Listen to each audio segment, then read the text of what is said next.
राधे राधे भक्तों। तो आज सुनिए प्रेरक कहानी। भगवान अपने बच्चों को वही देंगे जो उत्तम होगा। एक बार घोषणा हुई कि भगवान सेब बांटने आ रहे हैं। सभी लोग भगवान के प्रसाद के लिए तैयार होकर लाइन लगाकर खड़े हो गए।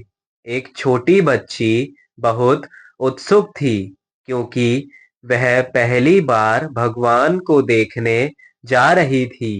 एक बड़े और सुंदर सेब के साथ साथ भगवान के दर्शन की कल्पना से ही खुश थी।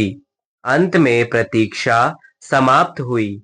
बड़ी लंबी कतार में जब उसका नंबर आया तो भगवान ने उसे एक बड़ा और लाल सेब दिया।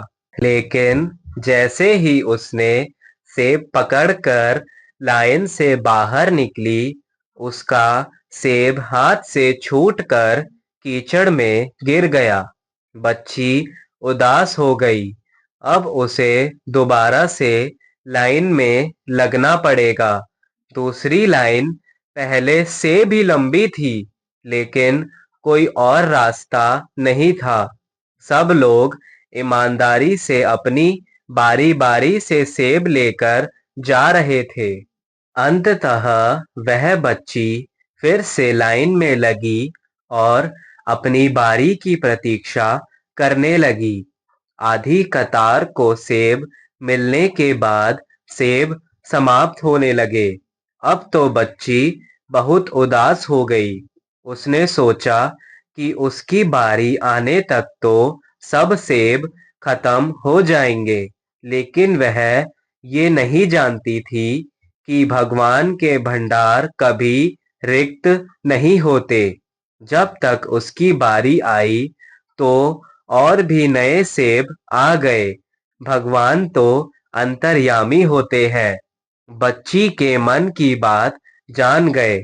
उन्होंने इस बार बच्ची को सेब देकर कहा कि पिछली बार वाला सेब एक तरफ से सड़ चुका था, तुम्हारे लिए सही नहीं था, इसलिए मैंने ही उसे तुम्हारे हाथों गिरवा दिया था। दूसरी तरफ लंबी कतार में तुम्हें इसलिए लगाया क्योंकि नए सेब अभी पेड़ों पर थे, उनके आने में समय बाकी था, इसलिए तुम्हें अधिक प्रतीक्षा करनी पड़ी। ये सब अधिक लाल, सुंदर और तुम्हारे लिए उपयुक्त है। भगवान की बात सुनकर बच्ची संतुष्ट होकर गई। इसी प्रकार यदि आपके किसी काम में विलंब हो रहा है तो उसे भगवान की इच्छा मानकर स्वीकार करें। जिस प्रकार हम अपने बच्चों को उत्तम से उत्तम देने का प्रयास करते हैं, इसी प्रकार भगवान भी अपने बच्चों को वही देंगे जो उनके लिए उत्तम होगा। ईमानदारी से अपनी बारी की प्रतीक्षा करें। जय जय श्री राधे।